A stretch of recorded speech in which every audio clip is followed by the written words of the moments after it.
That means it has everything except words.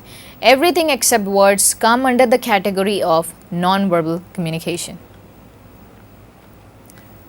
Again, when non-verbal and verbal messages are inconsistent, we tend to believe the non-verbal, as I said earlier. Whenever you say something but that expression is not of the proper sort of what you said, would make a result that what your expression were, that is to be believed. If I say, oh my god, that was a very good lecture, when I say that, definitely whoever was listening or whoever was viewing would understand that I don't mean what I say, rather I meant something else.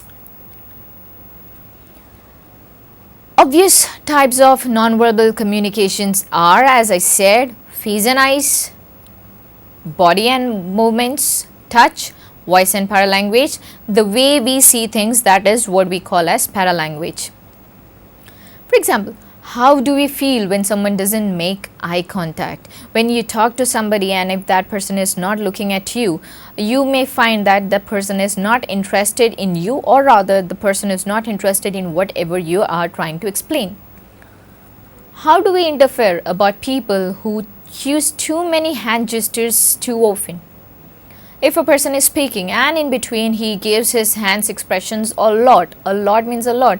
I mean, if he's moving here and there like this or that, I mean, you would just go along with his hands, but you would not be able enough to concentrate on what exactly he's trying to speak. That is the impact of nonverbal communication. What message do we read into a firm handshake and a weak handshake? If a person gives a strong handshake, definitely that means that he is powerful and he is abided to whatever he had said, or he is happy to see you. That is the way of a business style, or that is a major etiquette, one of the major etiquette, that when you shake hands with another person, you should have a firm handshake, but it should not be that firm too. And at the same time, it should not be that weak handshake. What is an example of paralanguage eliciting a different message from what is intended? Whatever you say and your way of expression is something else, that definitely gives an kind of implication that you don't mean what exactly you are saying, so it gives you a false picture. What stereotypes arises out of paralanguage?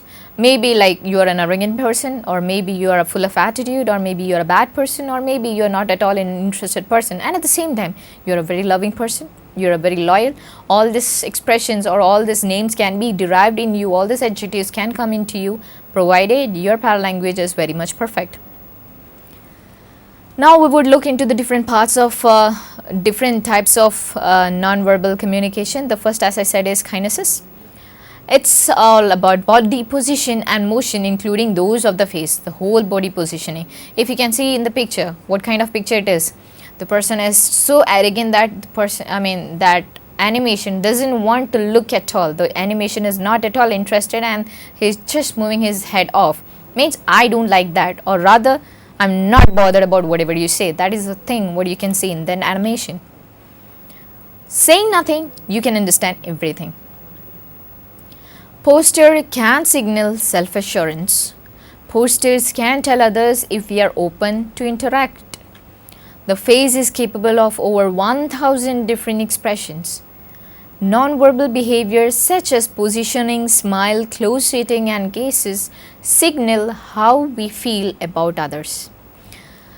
Posture, as I said, if you're very strong with the content, you should be, or rather you would be very confident with your face and your body would be standing still, and at the same time you can easily move to and fro and you don't tend to forget or digress from the topic what you are intended to speak. At the same time, you can with your expression show or reveal that you are interested to talk, that everybody knows what kind of interaction or what kind of face expressions one can give when, if at all I want to talk to a person, the way I would be standing would be in such a way that the person would feel that how urged I am to speak with that person. And it is always, as we all know, face is a kind of thing which is capable of giving thousands of expression. Even in the folk dance we can see everything comes over through your face. The best example what you can see is in a south dance form, that is Kathakali. nine navrasas, that is nine rasas, are being explained or being expressed through your eyes. Whatever kind of movements are there with your body, that is there, but the big garment or the big costume which you wear doesn't allow properly to show your movements, your leg movements or your hands movements properly. But yes, your fingers and your eyes and your face rather gives the whole expression to the whole story what is being trying to be said. That means face is having, all this dance form reveals that face is having the capability to give expressions for many feelings. First thing what we can see on the face is eyes, which is the mirror of the soul. Always it has been said a true person or a simple person cannot lie, because his his eyes would reveal that the person is lying or the person is very much. Your eyes express all your feelings. If you're in love, that is seen. If you're angry, that is seen. If you're happy, again that is being seen. Whatever you are in whichever feeling state, your eyes reveals it, and that is why it is always, and that comes from within. It's not like your body is happy, but from within you are happy, and that is being reflected always from your eyes. That is why it's called the mirror of your soul. We tend to look at eyes to judge. If you remember, when we people were small kids, you might have always observed that your parents would look into your eyes and you would say, did you do it? Yes or no? Yes or no? You will say no, no, and then you will say yes, I did it. That expression no would show a kind of fright, and if you haven't done it, how can you be so frightened? So again those questions would be coming over to you, which would finally end up in giving that acceptance. Yes, I have done it. That, like, you would be judged through your eyes, how innocent or how what kind of person you are. Your eyes, most of the time your eyes says it all. What kind of things can be revealed? Your emotions, your honesty, your interest, and at the same time your self-confidence. If your eyes go round when you speak, or if you close your eyes all the while, that shows that you're not much confident. At times your expressions along with your eye contact is a matter of fact, which reveals that how confident you are or how confident you are not. Face and eyes clubbed together over 1,000 distinct facial expressions. Eyes can be specially expressive. It is called the window to the soul.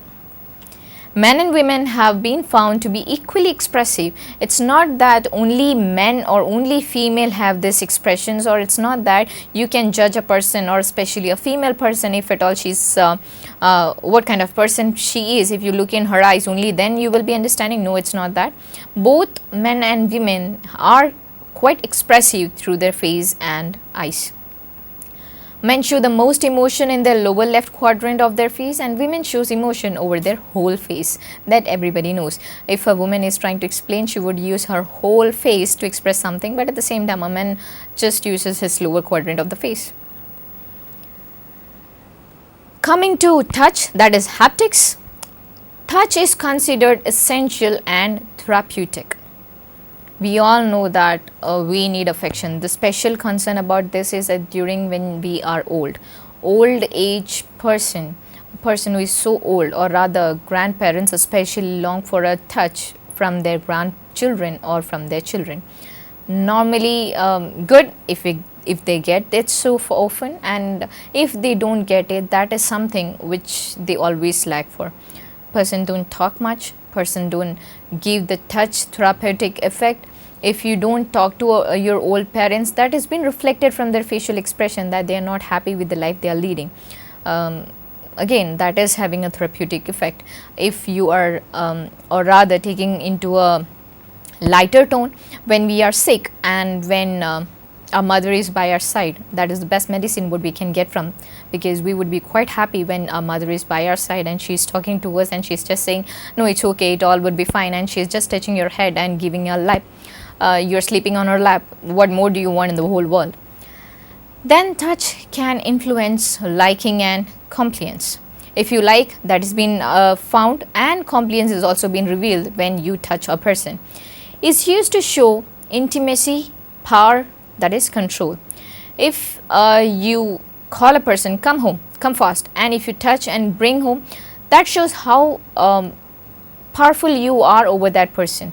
If you take catch the hand and if you start running towards home, and if the person is ready to accompany you, that shows how powerful you are with with that touch. It could understand.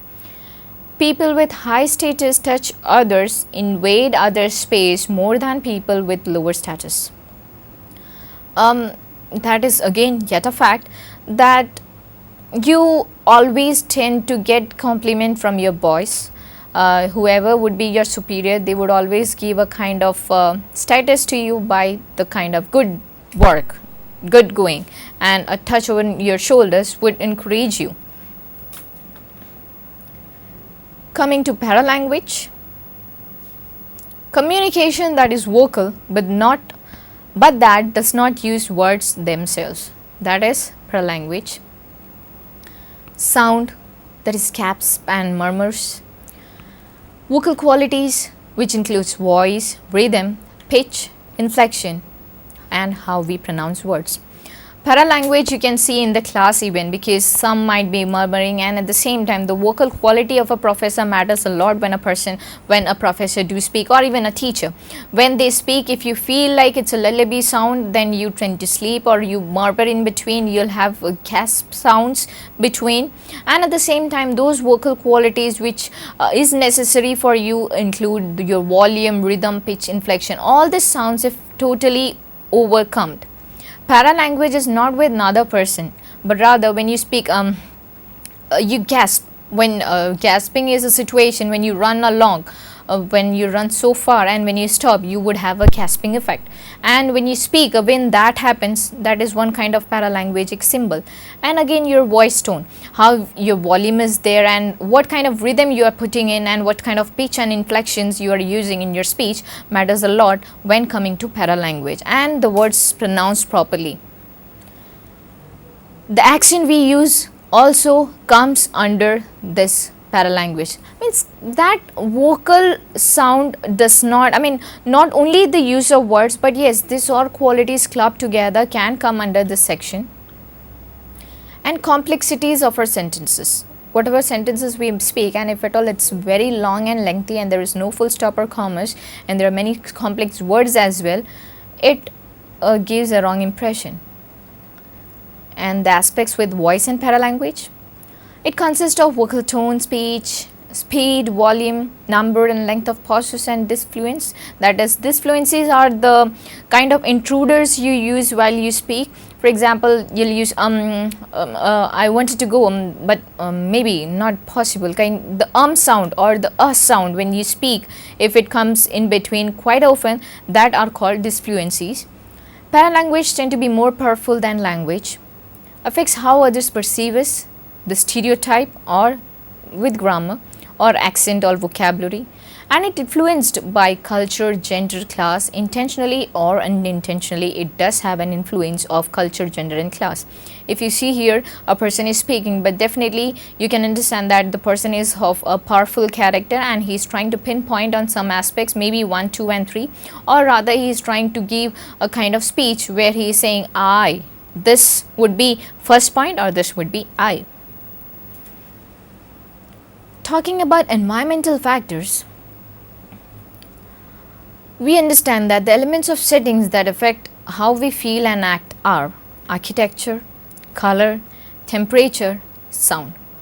Architectures, in the sense, no matter the way the building is set, yes, that influences you a lot, and at the same time colors do have a kind of qualities which would explain you whether you are angry or sad. For example, if you show a red rose, that shows it's a symbol of love, everybody knows.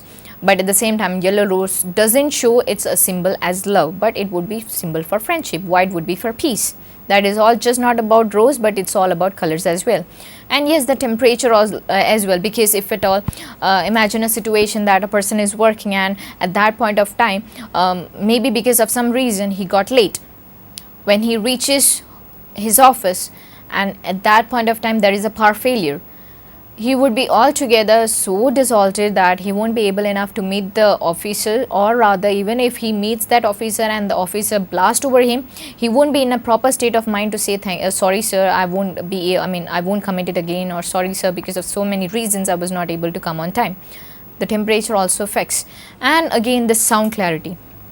The sound outside or within, matters. Even the smell, lightings also are the factors, environmental. As I said, color influences communication. Just see, yellow cheers and elevates mood, we all know. Red excites and stimulates. Blue comforts and soothes.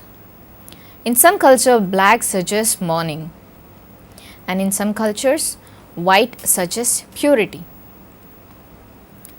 Now when we are trying to see what is proxemics, proxemics can be defined as the interrelated observation and theories of man's use of space as a specialized elaboration of culture. Specialization of space, that is what is proxemics and personal space. Every culture speaks or does according to its used space. In the US, we interact with acquaintance from 4 to 12 and within 18 or less for close friends or inmates. In China, families often share bathrooms and kitchens with another families. And if you see, as I said, in India, to give respect, we would always touch the feet of your elders.